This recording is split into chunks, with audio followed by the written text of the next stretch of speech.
Yo mga idol, kamusta? Sports Talk PH nga pala. Ang tira ni Davis, pag-usapan natin yan mga idol. Ngunit bago ang lahat ay huwag kakalimutang mag-subscribe at i-click ang notification bell button for more sports talk.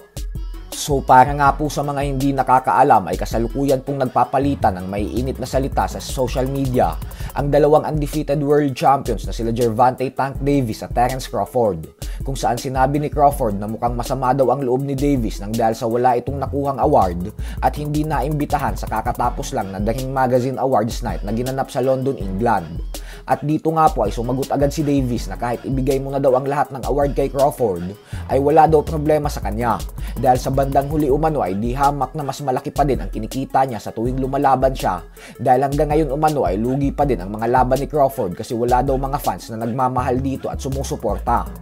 Muling sumagot si Crawford at sinabing mas madami daw siyang pera kaysa kay Davis dahil may mga ginawa siyang matatalinong investments habang si Davis naman daw ay lubog sa utang sa mga taxes sa Amerika. Kaya naman tingnan daw natin kung hanggang kailan tatagal ang pinagmamalaki ni Davis na milyones niya. At dahil dito ay mukhang nabanas na ng gusto si Davis, kaya naman dinamay na nito ang asawa ni Crawford at sinabing tabatsoy umano ang asawa nito at mas mabigat pa daw sa mga heavyweight fighters kasi nasa 380 pounds daw ang timbang nito.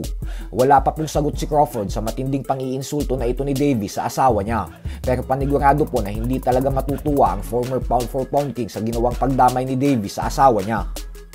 Sa kabilang banda naman mga idol ay bagamat nga po kasalukuyang naghahanda ang current undisputed super bantamweight world champion Japanese monster Naoya Inoue para sa kanyang nalalapit na laban kontra sa South Korean fighter Ye Joo-un Kim na nakatakdang ganapin ngayong darating na Biyernes, ay sinabi nga po mismo ng World Boxing Association na kapag hindi pa hinarap ni Inoue ang former unified IBF and WBA super bantamweight world champion and current WBA mandatory challenger na si Muradjon Akhmadaliev sa susunod nitong laban, ay tatanggalan na daw talaga nila ng titulo si Inoue. Banta ng WBA na hindi na din daw kasi patas para kay Akhmadaliev kung hindi ito mabibigyan ng laban kontra kay Inoue, lalo pat halos 2 taon na umano itong mandatory challenger at naghahantay para sa WBA super bantamweight belt na pinanghahawakan ni Inoue. Dahil po sa bantang ito ng WBA, kaya naman kapag natalo ni Inoue si Kim sa Biyernes, ay panigurado po na kung hindi pa ito aakyat ng 126-pound featherweight division, ay lalabanan na nito si Akhmadaliev dahil hindi po papayag ang binansagang halimaw ng Japan na mawala ang pagiging undisputed world champion niya.